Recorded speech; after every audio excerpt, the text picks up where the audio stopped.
Hey, Mark. Hey, Katie. Hey, you want to do a podcast? Yeah. Sweet. Okay. Welcome to the Unforget Yourself show, where we use the power of woo and the proof of science to help you identify your blind spots, get over your own bullshit, so that you can do the fucking thing you actually want to do. Absolutely. I'm Mark. And I'm Katie. And we're the founders of Unforget Yourself and the creators of the Unforget Yourself system. Look, being a business owner is tough. Yeah. With vulnerability and with humor, we'll be sharing with you the real stories behind the success of those brave and crazy enough to start their own business, and to show you that you're not alone. You're not. Well, from the accidental entrepreneur to the laser-focused CEO, we have honest conversations about how they got to where they are today. We talk about the challenges that they faced and what they're currently dealing with in real time on their roller coaster journey. Along the way, we want to show you that it's you. You are the most important asset in your business. Yeah, you are. So let's cut the bullshit and start the show. Enjoy. Okay, hello everyone and welcome to the show. So today we have with us Angela Duncan, a serial entrepreneur who's built and successfully sold several companies. And Angela is currently the host of the Empower Her Money, the podcast, and is a speaker, a best-selling author, and a coach, and is committed to closing the poverty gap by empowering others to change their financial future. So no matter where someone starts in life, they have the power. You have the power to shape your own future. Perfect.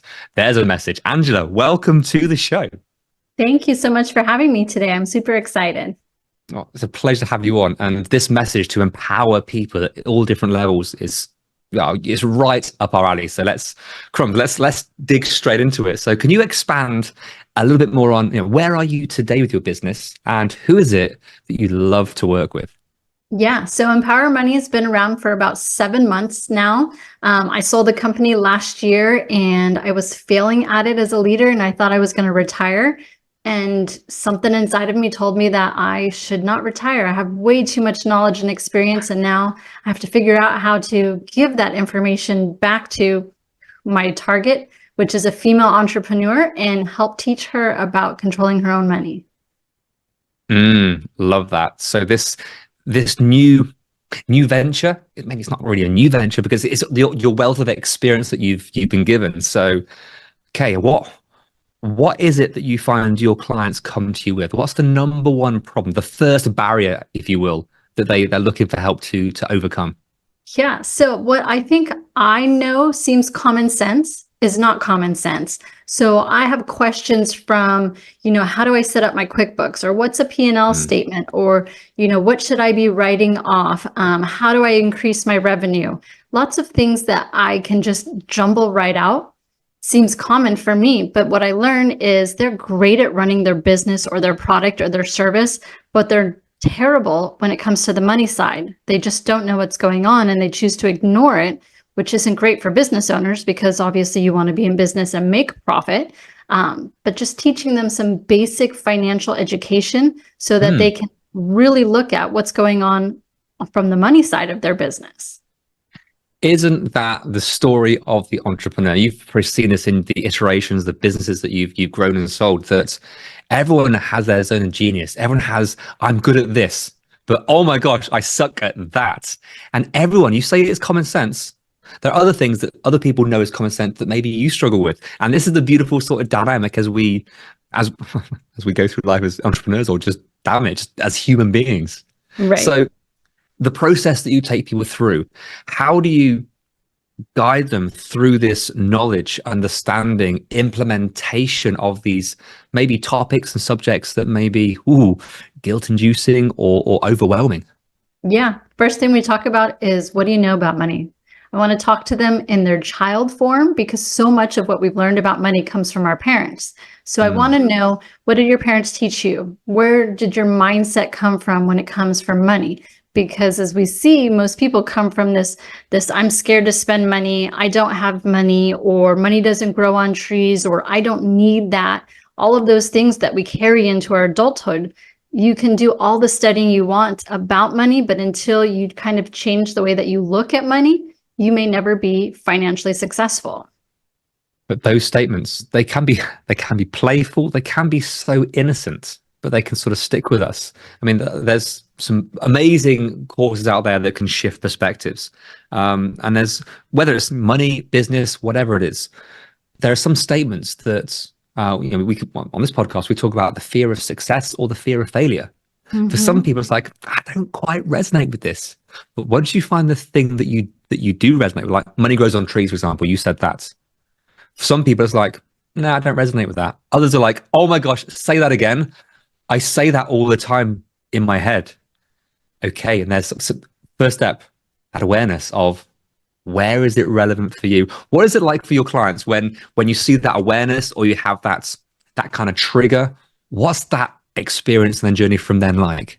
Yeah. So once we've determined what those words are that they were taught, I challenge them, is this your truth today?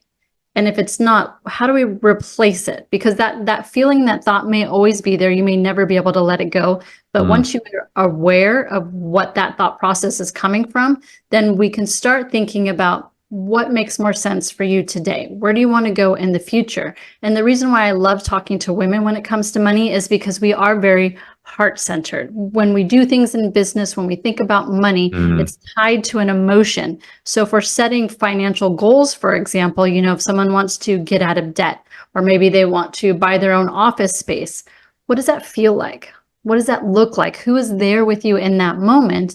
And when you tie that emotion to that goal, then you're so much more likely to accomplish it once we've kind of changed that mindset of, I can't do this, or I won't ever have enough money. Once we tie it to, yes, I can. And I know once I achieve this goal, these people around me are going to celebrate with me, or maybe, my family's going to feel less stressed because I got out of debt. Whatever it is to that individual person is something that I love to just go through that journey and that process, because you can just see when that light comes on, how different they start to think about money every day once they have that emotion tied to that future self.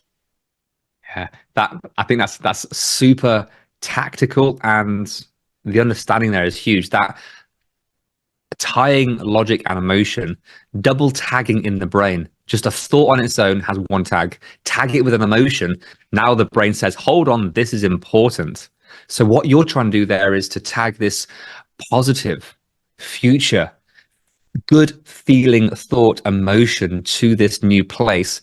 Now it's seen as important. Now what do they say? That thought cannot be manifested without emotion. Emotion is the catalyst for this. You've got to put those two things together. Yeah. But let's flip this around, because when your clients come to you, oh my word, so they have these thoughts and money doesn't grow on trees, and they've got the emotion of a parent, a Christmas, something. So you've got to help detangle and something that's been double, maybe triple tagged with an emotion. So it's gone opposite the other way.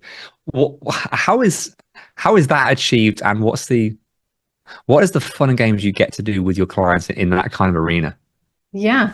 I'm all about your environment. What is going on in your environment right now that's keeping you tied to some of those negative emotions?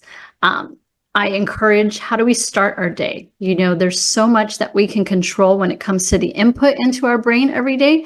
So how are we starting our day? Myself, I'm very intentional. From the time I wake up, whatever goes on in the middle of the day, maybe I can't control all of that, but the beginning part and the end part of the day, I'm controlling as much as possible, because I know how important it is that keep that positivity coming into my world so that I can continue in that positive process. So for example, for me, first thing I do, I wake up, I do not look at my phone. I'm not looking at social media, because that can take me into a very negative state, or it could trigger something that I see that reminds me of how I'm trying to change the process in which I'm thinking. So I start my day, I go outside. I'm in Miami. It's very easy to go outside and get some sunshine.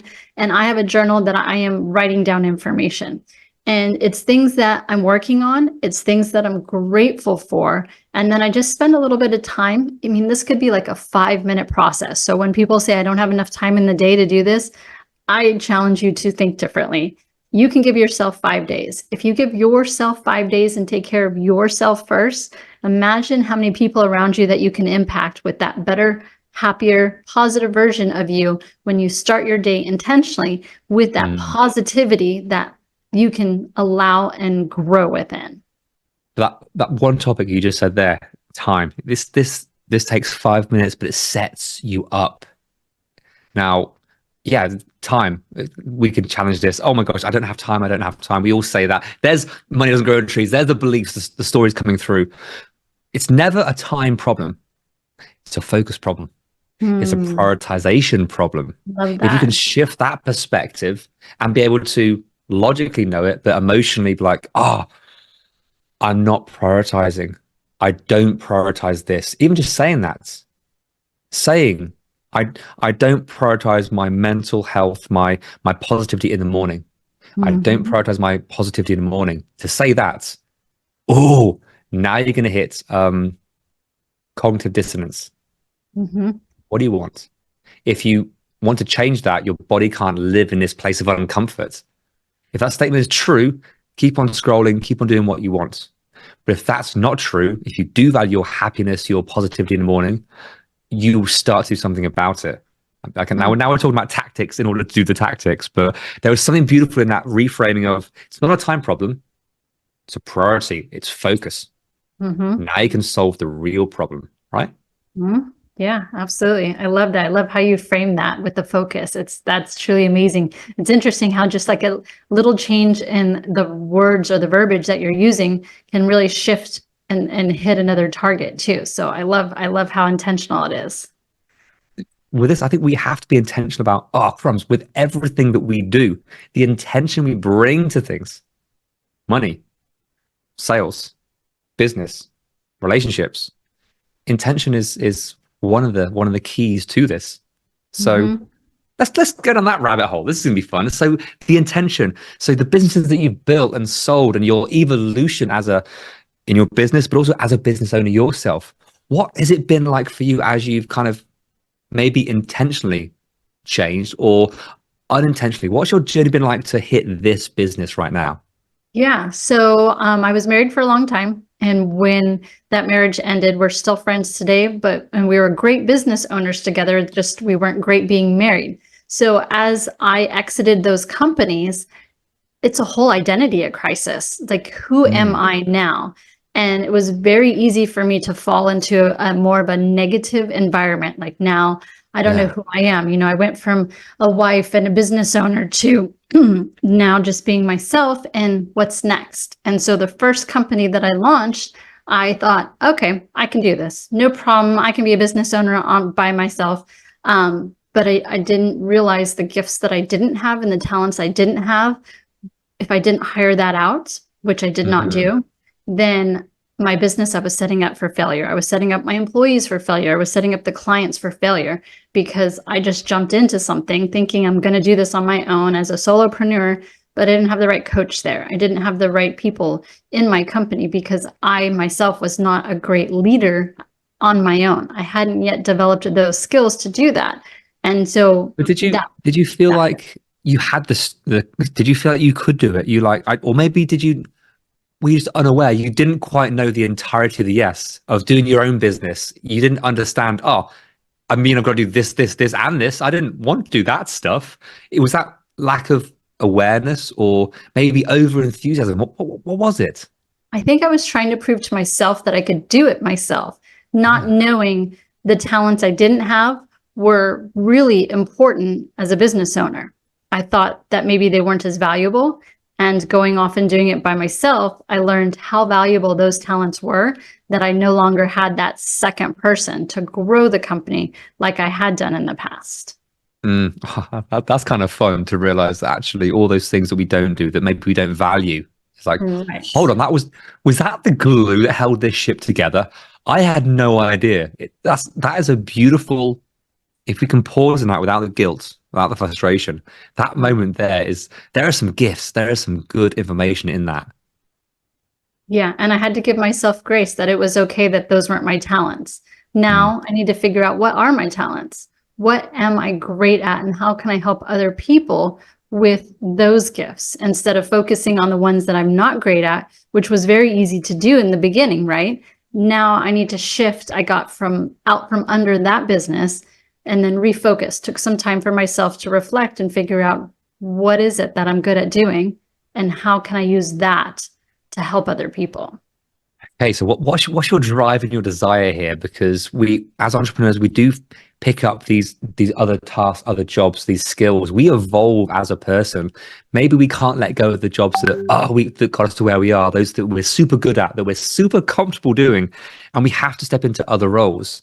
Then there's other roles that we shouldn't step into, but maybe we have to for a limited amount of time. So what do you find are those jobs that you that you fall back on, that you find yourself, hold on, I shouldn't be doing all this stuff. I've got all this other stuff to do, but I'm strategically avoiding all that stuff because, well, I've got to serve clients or I've got to do this part. What are they for you? Yeah. So if I could take it back a step first, you had asked like what drives me.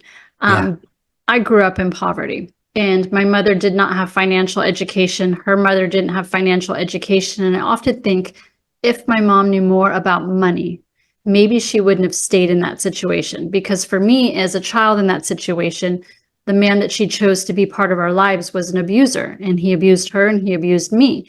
And if she had financial education, maybe she wouldn't have stayed in that situation. Maybe she wouldn't have stayed stuck.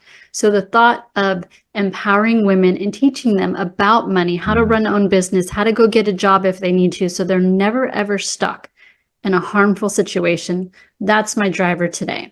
So when I think about that, there are some skills that I've had to acquire and get better at. For example, speaking right now on camera. In my businesses before, I was always behind the scenes. I was never the face. I mean, I was the face, but I was never the one that was speaking on camera. My ex did great on the radio. He could answer questions on the fly. If you put him on a stage, he was amazing at doing that. But I've had to learn how to grow into that role, because how do I give messages if I'm behind the scenes? I have to be more comfortable on camera. And I think a lot of that comes from clarity and confidence in what my message truly is. But those are some skills that I've gotten better at. But then there's still some skills that I've got to hire out because it's just not my strength and someone else could do it better for me. Love that. So this drive so that you can empower people to make decisions, empower people to be able to make a change, leave what's not working. It comes back into, it's not just fulfillment, it's not just connection, but it's safety, security. This desire crumbs as a solopreneur, as someone with a very heart-centered business, which is hugely tied into emotion. How is this both your skill, your superpower, your driver, but also your double-edged sword? How is this holding you back? Yeah. I want to teach people about money, but I have this fear maybe holding me back of, I don't know if it's, I don't feel that I have a value when it comes to money, or I don't want to charge them to teach them about money because it just seems counterintuitive. So I end up coaching people for free is what happens.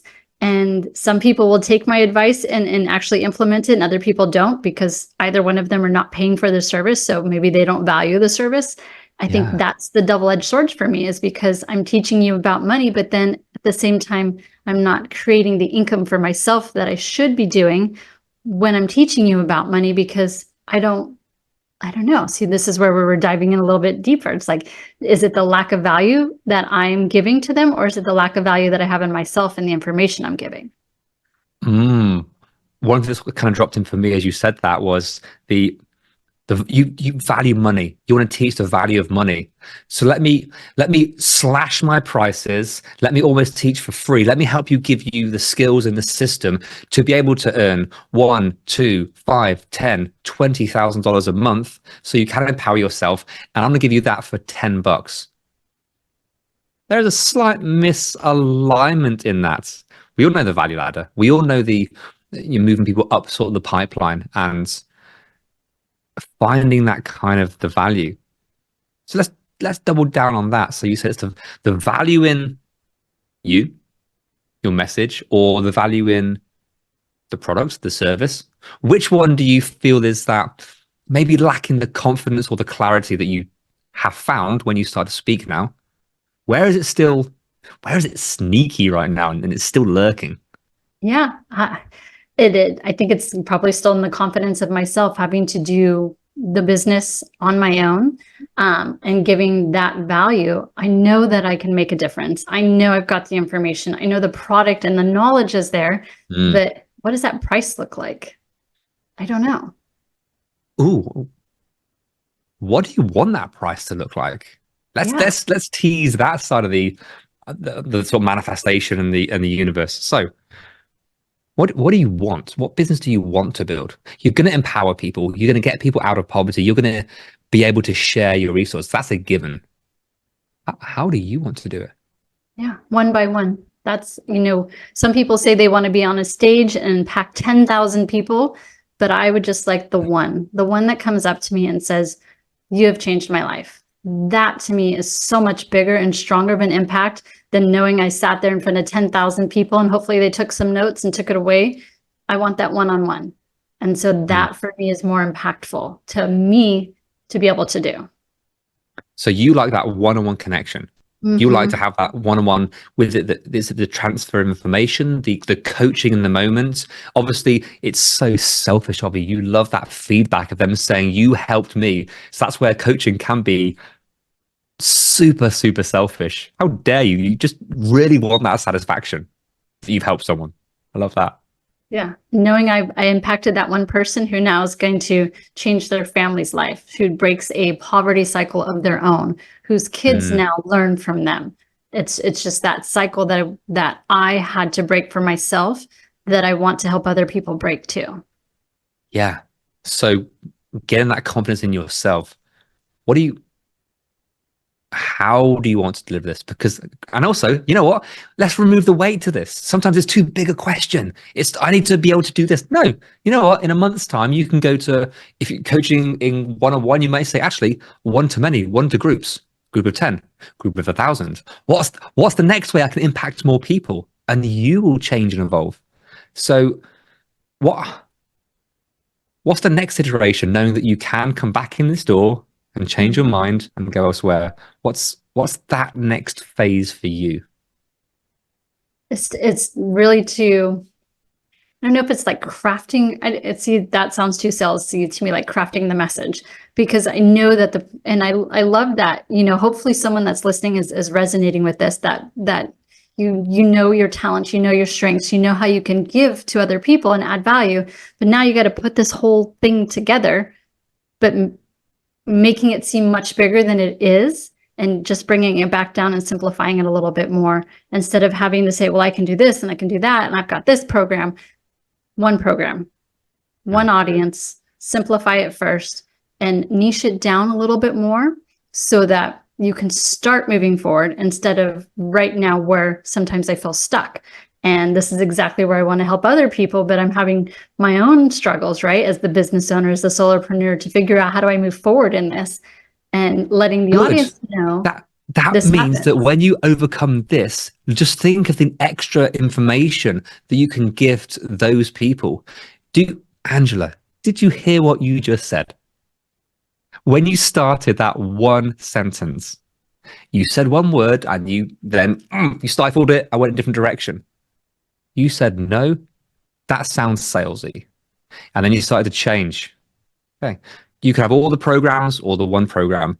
Everything you said after that one sentence, I was just laughing to myself. That's it. That feels salesy. That could be your number one block. In fact, that's most entrepreneurs' blocks. It feels salesy. Who said that salesy was a bad thing? And sales is just a transfer of energy. Money is not real. It's just energy. It's all made up. That transfer of the right amount of energy, that feels salesy. No, what if that felt connective and empowering? If you change the word salesy for empowering going forward, it will take a while to do that. But once you do it, oh no, that feels empowering. Oh shit. Oh, that changed the whole complexion. Absolutely. So once you are able to get the skills of marketing and sales and real connection in this awkward, uncomfortable subject, there's actually what you help people coach. You teach them about. what's possible then from that place? Yeah. Reaching so many more people and changing their lives. Guess what you can do then when you reach that level of success? Yeah. Yeah. You can subsidize. You can do other work for free. You can bring people in with scholarships who can't quite afford it. Once you've reached that level so that you can have a business and give back. Ooh, isn't that a beautiful place to be? Rather than try and do it at this level, try and give away as much for free as possible at the time when you're still building this new business. Mm-hmm. So again, just that if you can hold out just 3 months or 6 months or a year, and then you can do more low cost, free helping work. Yeah. Would that make a bigger impact? Oh, absolutely. The reach would be huge. Nice. Oh, I love that. And this has been so much fun to break this apart with you. I love how you help people and the money stories that crumbs. We all have at every different level of being an entrepreneur. Mm-hmm. So look, if people want to find out more about you and the amazing work that you do, where can they find you? Yeah. Empower Her Money. It's the name of the podcast, my YouTube channel, TikTok, Instagram, all the same, Empower Her Money. I'm constantly doing videos, just giving advice on things that people need to be looking at when they're thinking about controlling their finances. Sounds beautiful. So jump on over, say hello on that podcast, and yeah, share the love. So thank you, Angela. Thank you for being here. Thank you for sharing. This has been so much fun. Thanks, Mark. You're welcome. Hey, Katie. Yeah, Mark? Want to do an outro? I sure do. Sweet. Hey, thank you so much for listening and making it to the end. Yay, you. So what happens next? We ask them the things that podcasters are supposed to ask at the end of an episode. Can you please rate, review, download? Subscribe. Yeah, But why is it important?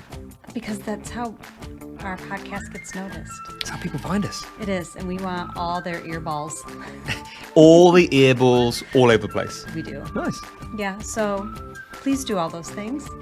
We'll be ever so grateful. And then more people hear your beautiful voice. Or yours. Oh, yeah. See you next time. Bye. Thank you so much for tuning into Empower Her Money podcast. Hope you enjoyed this episode. Don't forget to subscribe, share this podcast, and leave a review wherever you are tuning in.